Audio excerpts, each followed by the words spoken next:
इससे पहले भी 70 साल आपके पास सड़क था ना, क्यों ढलाई नहीं की? क्यों नहीं 4 की? साल में बीमारी का इलाज हो जाएगा, बच्चे हुए 4 साल में बीमारी का इलाज हो जाएगा।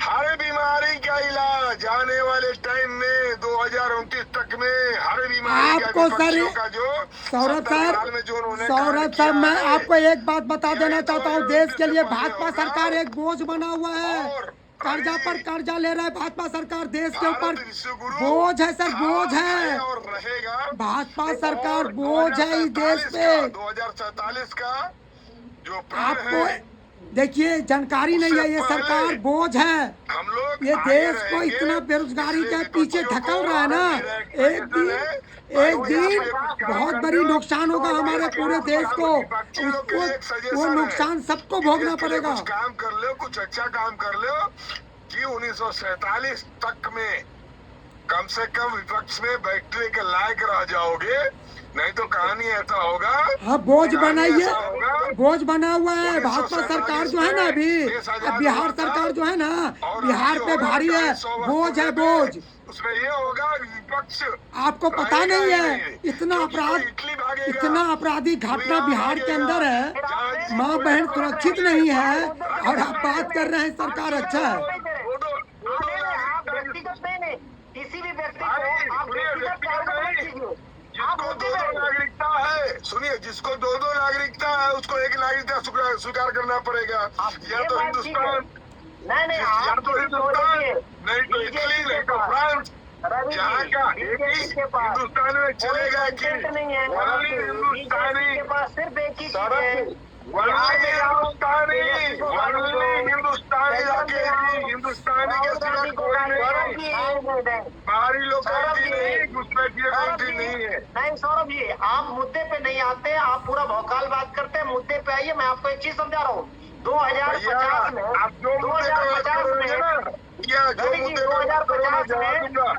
आप मुद्दे से बाहर आप खुद ही शुरू करते हो। 2050 में इनका ही नारा है, सबका साथ, सबका विकास, सबका घर चांद पे। हिंदुस्तान में कोई नहीं रहेगा, हिंदुस्तान जब तक विश्व गुरु बन जाएगा और सारे लोग का घर जो होगा ना चांद पे होगा, हिंदुस्तान में होगा नहीं। रवि जी, मेरा ये कहना है, आपका भी रहेगा, मेरा ये कहना है। सौरभ जी, एक मिनट राकेश जी, सौरभ जी, आप ज्यादा चिंतित हो। रीजन क्या है ना, ज्यादा चिंतित होने का रीजन है, मैं बता रहा हूँ।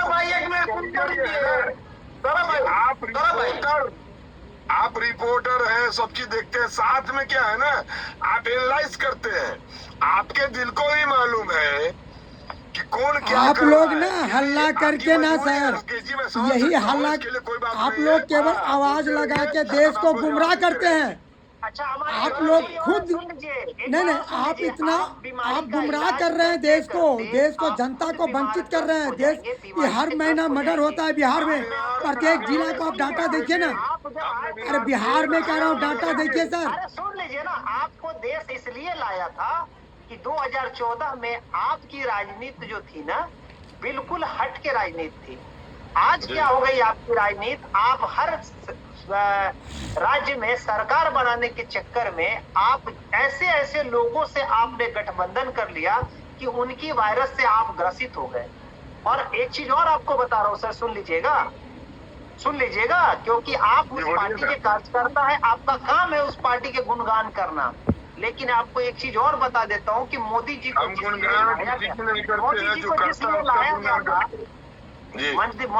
जिसलिए लाया गया था, वो मोदी जी नहीं है जो मोदी जी को लाया गया था।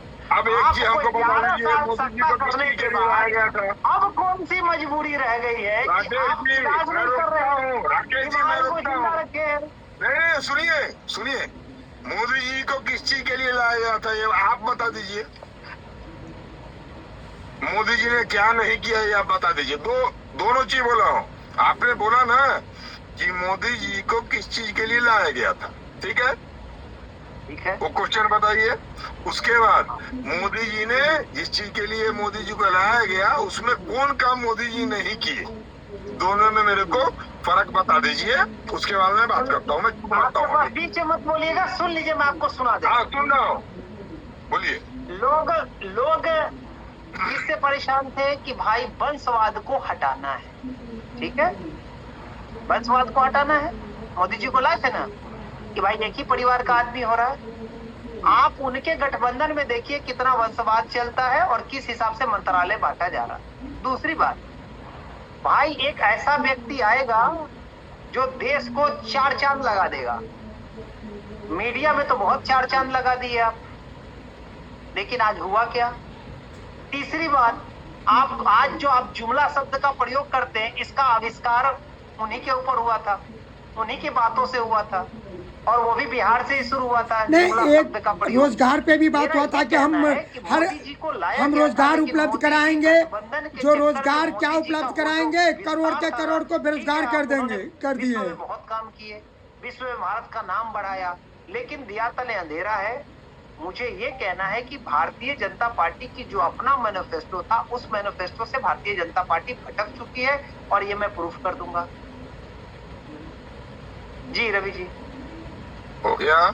नहीं, एक मिनट रुकिए रवि जी। आपने बोला ना कि गठबंधन, एक चीज बताइए, आपका घर है?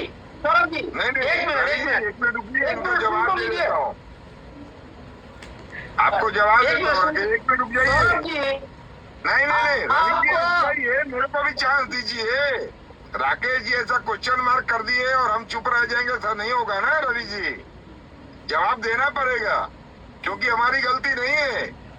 एक चीज हमको बताइए, 2014 कितना समय चाहिए?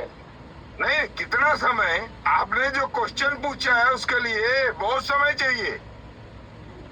आपने डायरेक्ट मोदी जी के ऊपर में क्वेश्चन पूछा है। क्वेश्चन पूछने से पहले सोचना चाहिए हम किसके बारे में क्वेश्चन पूछ रहे हैं। आप अपने घर में 24 घंटे में राहुल जी काम करते हैं। राहुल गांधी पिछले 11 साल में अपने परिवार में आपने 11 साल में उनका इलाज नहीं कर पाए। बताइए हमको। आज मोदी जी गठबंधन को मिला के चल रहे हैं, सबको सेट करके चल रहे हैं, सब चीज। मोदी जी केवल सुनिए, जनता का पैसा बर्बाद कर रहे हैं प्रचार करके, वो धरातल पे काम नहीं हो रहा है। उन्होंने केवल प्रचार में खर्चा करते हैं और देश के ऊपर बोझ बने हुए हैं। मैं कह रहा हूँ मोदी जी केवल पैसा बर्बाद कर रहे हैं देश की जनता का। एक प्रोग्राम करने के लिए कितना करोड़ खर्चा करवा रहे हैं, तो आपको पता है सर। वो केवल प्रचार कर रहे हैं, मिला लेके। लेकिन नहीं, मोदी जी केवल प्रचार कर रहे हैं, वो विकास नहीं कर रहे हैं। सुन रहे हैं, इससे अगर नुकसान हो रहा है, प्रचार कर रहे हो, वो किसी का रोजगार नहीं मिल रहा है उससे, वो केवल देश की जनता का पैसा बर्बाद कर रहे हैं। राकेश जी, ये डिस्ट्रिक्ट के लिए लाया गया तो इतना हुआ है। आज हम ऑनलाइन कहीं भी बैठ के डिबेट कर रहे हैं तो उसका रीजन मोदी ही है, ये भी सोच लीजिए। डिजिटल पेमेंट कहीं से कहीं कर लेकर के, सुनिए ना, गूगल पे पे किसी को पेमेंट कर दे रहे हैं, उसका रीजन मोदी जी है। शिवम जी, सब्जी खरीदने वाले के पास कहाँ से रहेगा पैसा डिजिटल लेने के लिए? तो क्या हुआ था उसमें? आज क्या हो गया? आलू खरीदने जाइए, सब्जी खरीदने जाइए, उसके पास भी डिजिटल पेमेंट है। कामों के तो आप लोग गिनाएंगे नहीं, रिपोर्टर लोग। आप लोग का काम है नेता तो देखिए, हमारा नेता ऐसा है कि दुनिया नहीं, आपका जो नेताजी है ना, मैं एक शब्द में कहा, और देश का एक बोझ है, और देश का जो रुपया है वो प्रचार में सिर्फ खर्चा करते हैं। और गांव के लोग हैं, मेरे गांव में रुपया नहीं पहुंचता उनका, मेरे घर में नहीं पहुंचता है उनका रुपया। हम क्या भरोसा, इतना दिन हो गई है, भरोसा नहीं। 6 महीने में बच्चे अपनी दिखाया जाएगा मेरे सरकार में, हमारे माननीय प्रधानमंत्री आपको दिखाएंगे। सर जी, हमारी सरकार नहीं, आपकी सरकार में बेरोजगारी बढ़ रही है, बलात्कार बढ़ रहा है। आप डाटा उल्टा के बिहार को देख लीजिए। जिसके पास जो न्यूज देखता होगा, सोशल साइट पर होगा, वो वोट नहीं देगा एनडीए को। मैं कह रहा हूँ जो पढ़े लिखे लोग होंगे, समझदार होंगे, देश के लिए सोचेंगे वो कभी भी भाजपा को वोट कभी नहीं करेगा बिहार में। इंडिया सरकार रोके जब आप हमको बड़े मंच में क्वेश्चन पूछिए, हम तो छोटा कार्यकर्ता है, आप डायरेक्ट मोदी जी से क्वेश्चन पूछ सकते हैं। हम बहुत बहुत धन्यवाद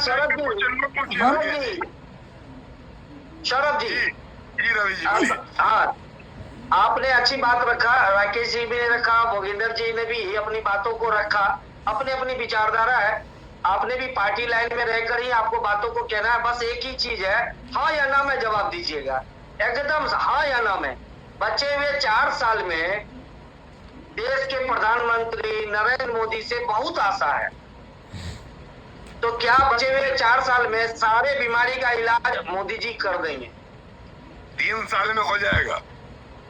चलिए, बहुत बहुत धन्यवाद सर जी रवि जी 1 मिनट। बहुत नहीं, जब ये आए थे तो फिर काफी चर्चा ये जब थे तो 60 का डॉलर था, अभी 86 चल रहा है, अभी $86 का रेट चल रहा है। जब मोदी जी 50 तक 200-300 हो जाएगा डॉलर का भाव, 200 पर जाएगा भाई। और क्या होगा? मोदी जी को कहिए रहने के लिए आओ, देश के नहीं देश की जनता मरे। हाल हुआ, ये कई चीजें हुई, तो ये अपने आप में काफी महत्वपूर्ण है। और हमारे साथ कई मेहमान बार बार जुड़ रहे हैं, लेकिन वो पूरी तरह से प्रेम को। हाँ, हेलो, आपकी आवाज आ रही है? आप अपना कैमरा ऑफ किए हुए हैं, माफी चाहूंगा। जितेंद्र सर आपका कैमरा ऑफ है। हाँ सर, मैं करता हूँ। हाँ, तो सीधा सा जवाब है कि आज की इस वार्ता में मुख्य रूप से हमारा था सत्यमेव जयते में जिन जेट जो पाकिस्तान, बांग्लादेश, म्यांमार, श्रीलंका और नेपाल में आखिरी में हुआ, जहां हम लोग भाईचारा के नाते चाय पीने के लिए भी बॉर्डर क्रॉस कर जाते हैं, और उस विषय को देश के युवा नेता राहुल गांधी, एलओपी, कांग्रेस, इंडिया गठबंधन के अगुआ इस तरह के बयान लेकर आते हैं, और इस विषय पर हम लोग पहले ही चर्चा की। रवि जी एक सेकंड। रवि जी, कांग्रेस के नेता को युवा नेता कब तक बना के रखिएगा आप लोग? सर जब युवा वाले बहस में होगा तो आप युवा का कोई नहीं, मैं ये बोल रहा हूँ कि युवा का कोई उम्र होता है ना, उसके बाद तो आपको मालूम है, आप लोग पुराने लोग हैं, युवा कितना होता है। सौरभ जी, जब शादी हो जाता है तो वो वृद्ध हो जाते हैं। अभी उनकी शादी नहीं हुई है, जितने युवा है शादी नहीं हुई है, आपको दिख रहा है, हमको दिख रहा है, क्या मालूम। अब वो चलिए, युवा बोलना बंद करिए आप लोग, युवा बोलना बंद करिए, नहीं तो थोड़े दिन में आप ही के मीडिया पे आएगा कि ये दादा बन गए। सौरभ जी विषयांतर नहीं होंगे। राकेश जी को लक्ष्य करिए। जी, क्या है कि भाजपा के लिए हाजमे की गोली है हमारे राहुल गांधी जी। जब तक उनकी बात भाई हमारे स्टार प्रचारक है भाई। जब तक भाजपा के लोगों को जब तक खत्म होता नहीं है, ये राकेश जी एक लाइन, लालू जी कहते थे ना, जब तक रहेगा समोसे में आलू और तब तक रहेगा बिहार में लालू। तो मुझे लगता है कि केंद्र में जब तक सरकार रहेगा बीजेपी का, तो राहुल गांधी रहेंगे, तभी केंद्र में बीजेपी की सरकार रहेगी। जी राकेश जी को कीजिए। सर हमारी पार्टी पर ऐसा कोई घमंड नहीं है, लालू जी को घमंड था, जब तक रहेगा तो मुझे भी आलू। हमारा एक ही काम है, हमारा विजन है, हम काम करते जाएंगे, जनता हमको जीता दे जाएगी, बस उतना ही, और कुछ नहीं है। रवि जी, बहुत धन्यवाद। हम अगर राहुल गांधी की जगह होते तो कहते कि मोदी साहब, या तो आप कांग्रेस ज्वाइन कर लो, नहीं तो मुझे भाजपा ज्वाइन करा दो, कम से कम आपका पेट का दर्द तो ठीक हो जाए। ऐसा है ना राकेश जी कि मोदी साहब से बात करने के बजाय में चुम्मा लेने जाते हैं राहुल गांधी जी, ठीक है। अरे भाई साहब, तो चुम्मा लेने जाते हैं, गले मिलने जाते हैं, आंख मारते हैं। नहीं तो ऐसे आदमी से मोदी जी को भी मालूम चल गया हमने है तो कई किस टाइप कई के लोग ऐसा हैं। देखे हैं भाजपा तो नेता ऐसे को टाइप के लोग को सर दुनिया इतना में क्या बोला बलात्कार जाता किए है हुए सबको हैं, मालूम है। कितने बलात्कार किए हुए जो बाहर घूम रहे हैं उन लोगों को, वो लोग इनके सरकार में वो लोग वंचित है, उसको पकड़ा नहीं गया, उसके लिए कोई कानून नहीं हुआ। बहुत रवि जी सब अच्छे। आज आपने टैगलाइन था और टैगलाइन पे अच्छा मजा आया, पर मुझे अक्सर ऐसा कहना पड़ता है बार बार कि मुद्दे से आदमी भटक जाता है। जब मुद्दे पे कहा जाता है कि कम शब्दों में आप जवाब दें तो लोग उनकी जीवनी और उनकी बीती हुई कहानी बताने लगते हैं। और ये शुरुआत हुई थी विपक्ष से, अब ये सत्ता पक्ष ने भी इसको मतलब एक हथियार के रूप में इस्तेमाल कर रहा है। तो हम ये कहते हैं कि जब आपसे बात की जाती है मुद्दे का और ये नहीं समझ में आता है कि भारतीय जनता पार्टी में इतना आत्मविश्वास क्यों हो गया कि अगर मैं कह दिया कि सुबह हो गई तो सुबह हो गई, दूसरा कोई कहता सुबह हो गई तो बोलते हैं नहीं नहीं वो तुम्हारे समय में हुआ करती थी, हमारे समय में नहीं हुई। तो रवि जी यहाँ सिर्फ बात एक दूसरे की काटने की लड़ाई चल रही है। सत्ता विपक्ष भी कुछ अच्छी बातें कहती है जिस पर विचार करने की बात है। विपक्ष का काम है आपका ध्यान आकर्षित करना और विपक्ष आपके बारे में बहुत अच्छी चीजें बताती है और आप उस पर अमल भी करते हैं। अभी जैसे तेजस्वी यादव ने कहा कि हमारा मैनिफेस्टो इन्होंने चोरी कर लिया, तो मैनिफेस्टो नहीं है, आपको चुनाव से पहले ये चीज करना चाहिए कि जनता के बीच में इन कामों को होना चाहिए। आप मीडिया प्रेस में आइए और 10 बात सामने कही कि सरकार से मैं ये मांग कर रहा हूँ, हाथ जोड़ के निवेदन कर रहा हूँ कि जनता की जरूरत है। राकेश जी आपसे एक रिक्वेस्ट है, समय तो हम लोग काफी लंबा हो गया है, लेकिन 2 गेस्ट हमारे साथ अभी भी जुड़े हैं, उनके बयान ले लिया जाए क्या? ले लीजिए।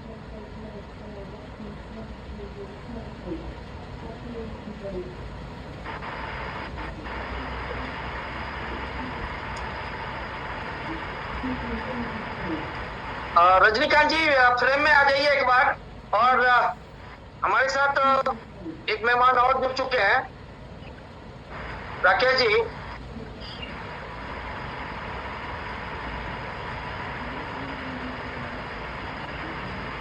जितेंद्र यादव जी, मैं सबसे पहले तो आपसे सीधा, आवाज आ रही है हमारी? थोड़ा नजदीक आइए, थोड़ा नजदीक आवाज आ रही है। सबसे पहले तो मैं आपको नमस्कार करता हूँ जी, आप सभी लोगों को। आप थोड़ा और नजदीक आइए, आप थोड़ा नजदीक, थोड़ा फ्रेम में आ जाइए और फ्रेम में आ जाइए। अच्छा जी, अच्छा ठीक है सर। आपका फोन रोटेट नहीं है रजनीकांत जी, मैं चाहूंगा कि एक बार फ्रेम में जल्दी आ जाइए, कैमरा ऑन कर लीजिए। जितेंद्र जी, राहुल गांधी ऑडियो हमारा आ रहा होगा आपको? आ रहा वीडियो में थोड़ा सा तकलीफ है, तो ऑडियो कोई बात नहीं है। मैं रजनीकांत जी आपका जवाब ले लेता हूँ। जितेंद्र जी आप अपने फ्रेम को रोटेट कर लीजिए तो फ्रेम हमारी तरह आ जाएगा, फिर आपका बयान ले लेता हूँ। रजनीकांत जी, राहुल गांधी जी ने जिन जज की बात कही है, कितना सहमत है आप अपनी बातों पर रखें। रजनीकांत, देखिए राहुल गांधी जी जो भी कहते हैं उस पर मैं क्या, कोई भी आम जन का कोई सहमति नहीं है। राहुल गांधी जी की वाक्य को कोई भी सीरियस नहीं लेता है, ठीक है। आज वो कुछ कहते हैं, कल कुछ कहते हैं, कभी वोट चोरी के नाम लेते हैं तो कभी कुछ का नाम लेते हैं। तो राहुल गांधी जितनी भी चीजें कह रहे हैं वो चुनावी मेढक की तरह है। एक चुनावी मेढक कैसे चुनाव के समय टर्र टर्र टर्र करके, बस इतना ही उनका काम है। तो ये एक टर्र टर्र वाला ही कहानी है जो चुनाव के बाद नजर नहीं आएगा। बस इतना ही कहना चाहूंगा। बड़े नेता है राहुल जी, सम्मानित है हमारे नजर में। बहुत बहुत धन्यवाद रजनीकांत जी, आपके बयान हमने ले लिया है। और हम आते हैं जितेंद्र जी आपके पास। जितेंद्र जी, राहुल जी के जो ट्वीट हुए हैं और जिस ढंग से उन्होंने SIR को लेकर विभिन्न विषयों को लेकर बातों को रखा है, उनका कहना है कि देश का युवा संविधान की रक्षा करेगा, भारत के चारों तरफ जिस ढंग से सभी देशों में जिस ढंग से तख्ता पलट हुआ है, क्या आपको लगता है कि राहुल जी के इस ढंग के बयान के बाद भारत के युवा वैसी सोच रखते हैं या आप रखते हैं? जितेंद्र जी। देखिए सर, मैं इस बारे में ये कहूँगा कि राहुल गांधी जी ने जो कहा है कि जो देश की सत्ता जिस तरह से चल रही है, तानाशाही से ये देश ना कभी चला है ना कभी चलेगा। देश चलेगा तो संविधान से चलेगा। संविधान में जो हमारे जिस तरह के मौलिक अधिकार देश को दिए गए हैं, देखिए मैं तो ये कहता हूँ, अब वो इतनी बुराई करते हैं हमारे माननीय प्रधानमंत्री जी, जो पुराने नेता हुए, चाहे कांग्रेस की हो चाहे किसी की भी, उनकी इतनी बुराई करते हैं, उन्हें बुरा भला कहते हैं। मगर अब आपने देखा वो गाली वाला मुद्दा इतना चला, ठीक है, वो भी एक फर्जी मुद्दा था जो भाजपा उठा रही है, उनका वो भी नहीं चला। तो अभी दूसरे मुद्दे, दूसरा नैरेटिव लेके आए हैं वहाँ पर बीच में बिहार में, अब वो भी उनका नहीं चल पाया। क्योंकि देखिए इस समय क्या है, जनता जागरूक हो गई है। जनता चाहती है जो मुद्दों की बात करे, उनके भलाई की बात करे, देश की विकास की बात करे, शिक्षा की बात करे, रोजगार की बात करे, ठीक है जी। और ये जो अगर आप वोट ही चोरी कर लोगे तो सरकार किसी को क्या देगी? सरकार अगर वोट चोरी करके सरकार बनाती है तो उनके सारे अधिकार, जनता का अधिकार है वोट देना, वोट से ही उन्हें सारे अधिकार दिए जाते हैं लोकतंत्र में। आपको पता है अगर नेता वोट ही चोरी कर लेगा, उसे डर ही नहीं होगा कि जनता मुझे वोट नहीं करेगी, तो वो कोई कार्य नहीं करेगा जनता के भलाई के लिए। वो करेगा जो उसे ठीक लगेगा, जो उसके पर्सनल यूज के लिए, तो सिर्फ वही कार्य करेगा। देखिए बाकी और देशों जैसा हाल तो हमारे देश का नहीं होगा, क्योंकि हमारे देश में अभी भी बहुत अच्छे इंसान बाकी है। देखिए भले ही छोटी मोटी कुछ गलतियां होती रहती है, पर हमारे देश में जिस तरह का हमारा लोकतंत्र है, जिस तरह के हमारे लोग हैं, देखिए अभी अच्छे लोग, ऐसा नहीं है कि अच्छे लोग बिल्कुल खत्म हो गए हैं, अच्छे लोग भी हैं हमारे देश में जो देश की भलाई चाहते हैं। देखिए मैं तो राहुल गांधी को एक अच्छा इंसान मानता हूँ, क्योंकि वो सच्ची बात करते हैं, बिना किसी लाग लपेट के सीधा बोलते हैं, झूठ नहीं बोलते। कि झूठ जब जो बोलता है वो सजा दस के खूब उसे परोस के खूब लाग लपेट करके बोला जाता है, ठीक है, वो लोगों को पसंद आता है। अब राहुल गांधी जो सीधी बात करते हैं, जो लोगों को भी अच्छी नहीं लगती, अगर वो भी घुमा फिरा के उसे सजा धस के प्रेस करें तो वो बातें उन्हें अच्छी लगेगी। देखिए जो सच्चा इंसान होता है वो घबराता नहीं है। मैं ये कह रहा हूँ राहुल गांधी जी, अब प्रशांत किशोर जी ने कहा था कि राहुल गांधी जी ने चुनाव हार गए, 10 चुनाव हार गए, फिर भी वो खड़े हैं। अगर उसमें से आधे चुनाव भी मोदी जी हार जाए तो देखिए लोकसभा में मोदी जी की कम सीट आई थी, मोदी जी रोने लगे थे, उनका क्या हाल हुआ था। तो मोदी जी जो है हार को बर्दाश्त नहीं कर सकते, चाहे देश के साथ कुछ भी हो जाए वो जीतना चाहते हैं। तो मैं यही कहना चाहूंगा जी। अच्छा जितेंद्र जी, आपसे छोटा सा प्रश्न है। नहीं, मेरा छोटा सा प्रश्न है कि जनता की बात राहुल गांधी तक पहुंचता कैसा है, मुझे ये नहीं अभी तक समझना है। तो उनको कैसे मालूम आता, सपने आते हैं या जनता के बीच वो रहते हैं?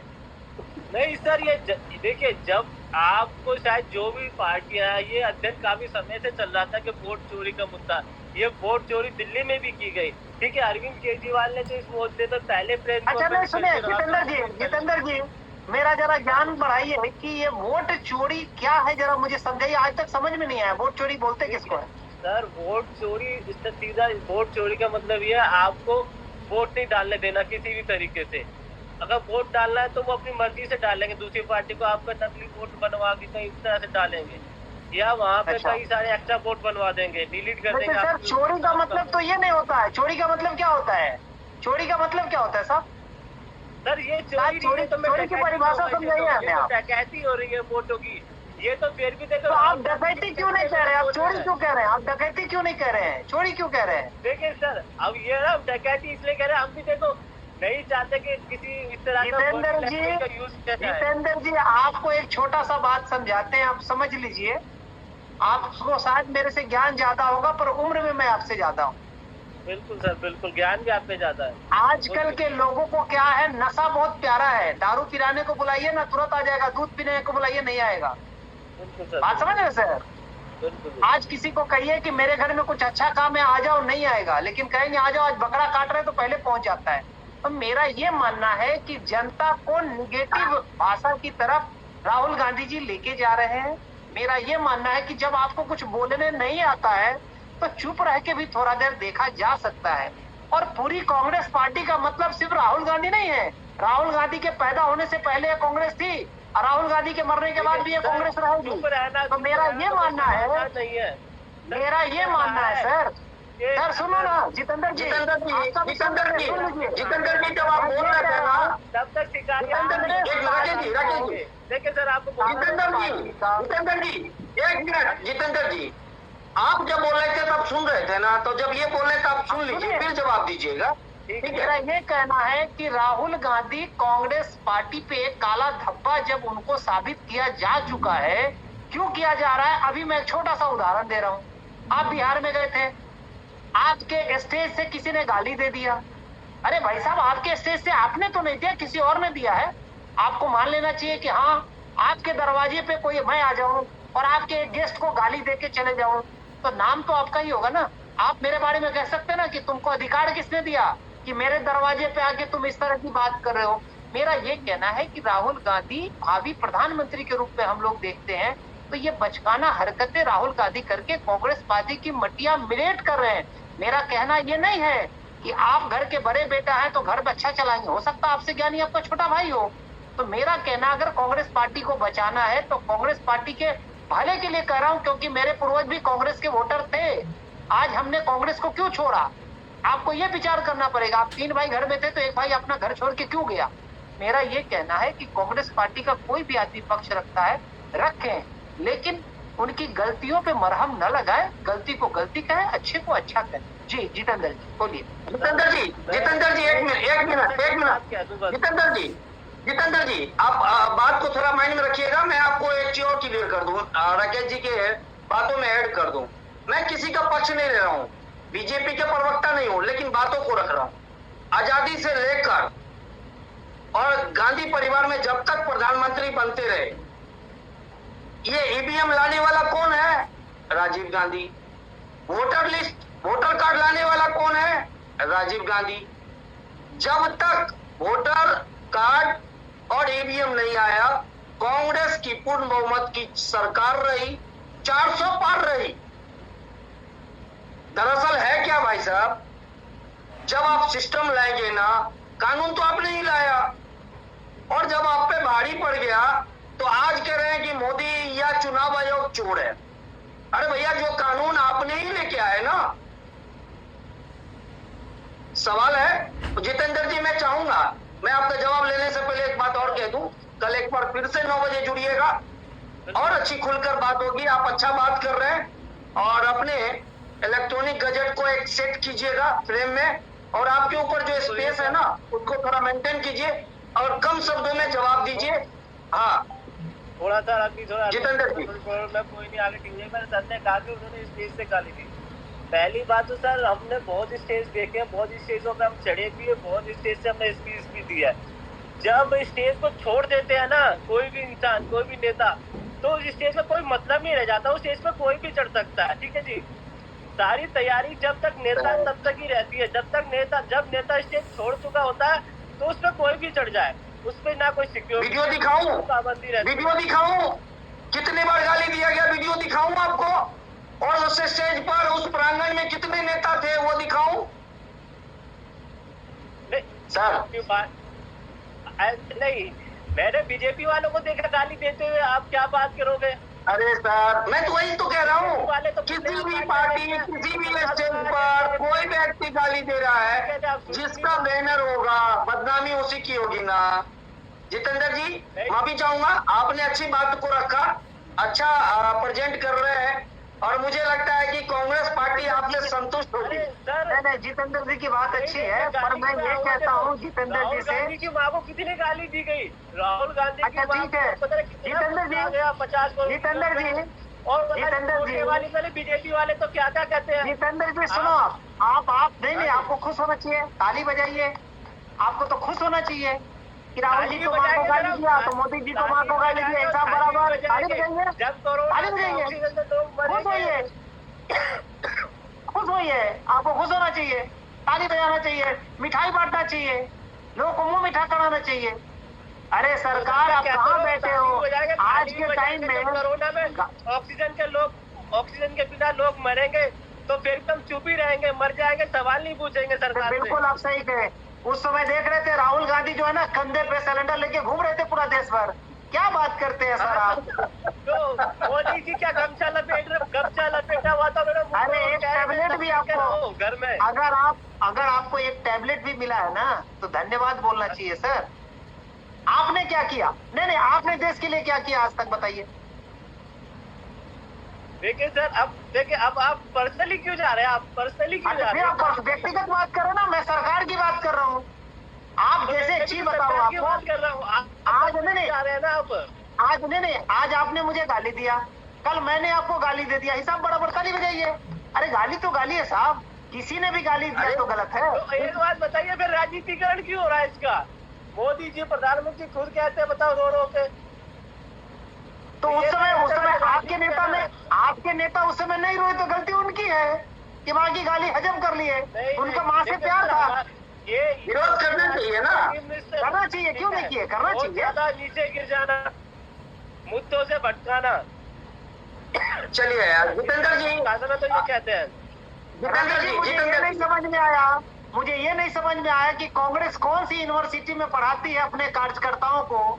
वो सिर्फ गाली, एबीएम, चोर। लेकिन कांग्रेस 70 साल मतलब सरकार चलाई, लेकिन आज तक कहने में मुंह में दांत नहीं आया कि मेरे सरकार ने ये स्कीम लाया, इतने लोगों को फायदा हुआ। वो डाटा कोई नहीं पढ़ता कि कांग्रेस का क्या काम था, कांग्रेस ने क्या किया।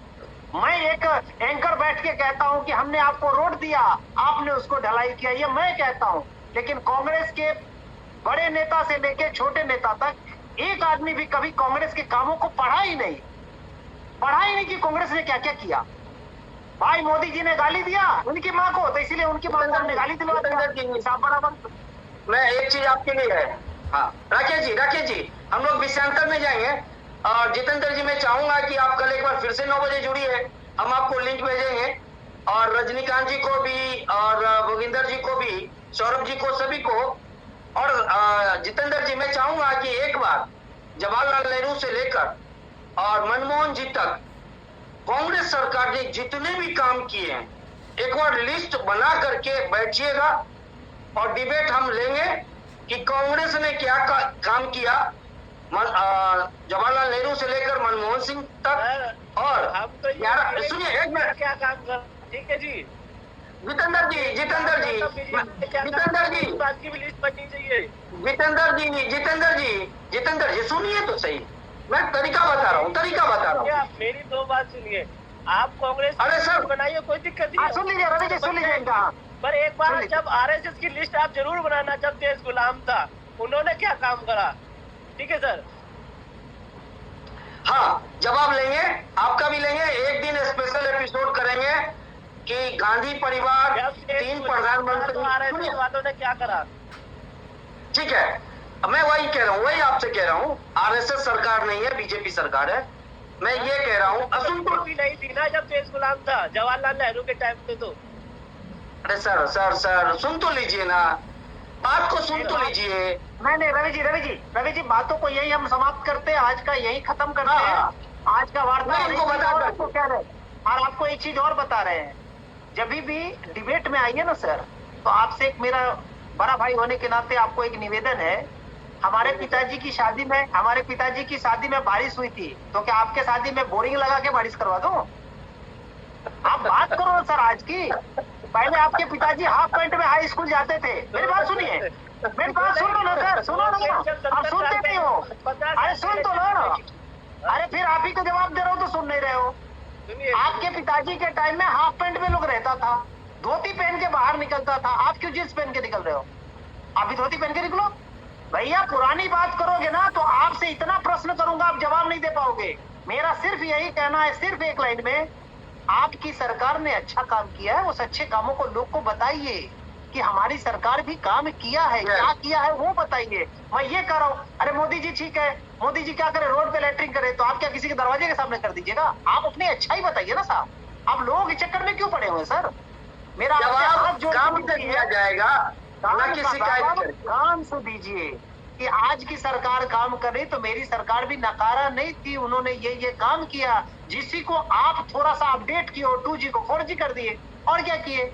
आप चले जाते हो स्वतंत्रता से पहले आरएसएस, अरे ये वो। अरे सर प्लीज, मैं कहा जवाहरलाल नेहरू, मैं जवाहरलाल नेहरू की बात ही नहीं किया। मैं क्या कह रहा, मैं आपको ये कह रहा हूँ कि सबसे ज्यादा सरकार में आपकी पार्टी रही है। वो पार्टी में प्रथम प्रधानमंत्री हमारे जवाहरलाल नेहरू, आपके नहीं हमारे भी प्रधानमंत्री थे। तो मेरा ये कहना कि आपने ज्यादा दिन सत्ता संभाला, ज्यादा काम किया है, अपना काम बताइए और अपने काम को उनके काम के ऊपर कर दीजिए कि लगे कि हाँ हमने भी, हमारी भी सरकार ने काम किया, आप कोई नया नहीं कर रहे हो। मैं ये आपको सुझाव दे रहा हूँ, मैं आप में कमी नहीं ढूंढ रहा हूँ। कमी ढूंढने लगूंगा तो आप जवाब नहीं दे पाएंगे सर। कमी जल्दी दिखता है, अच्छा काम नहीं दिखता है। जैसे आपका पूरा मुंह व्हाइट है लेकिन मुंह में एक छोटा सा बिंदी काला रहेगा ना तो दूर से दिखता है, पूरा सफेदी नहीं दिखेगा, काला दिख जाता है। इसलिए मैं कहूंगा आपसे कि कांग्रेस पार्टी को हो सकता है कि आपके विचार से कुछ बड़े नेताओं को भी सीखने को मिले। जरूरी नहीं कि बड़ा नेता ही बड़ा बात कर सकता है, बच्चे भी कर सकते हैं। जी मेरा ये कहना था आपसे। जी रवि जी, आज सभा यही समाप्त करते हैं। बहुत बहुत धन्यवाद। हम लोगों ने 30 मिनट के एपिसोड को 1 घंटा 25 मिनट ले गए हम लोग, क्योंकि बातें ऐसी होती रही कि जिसपे आरोप प्रत्यारोप चलता रहा।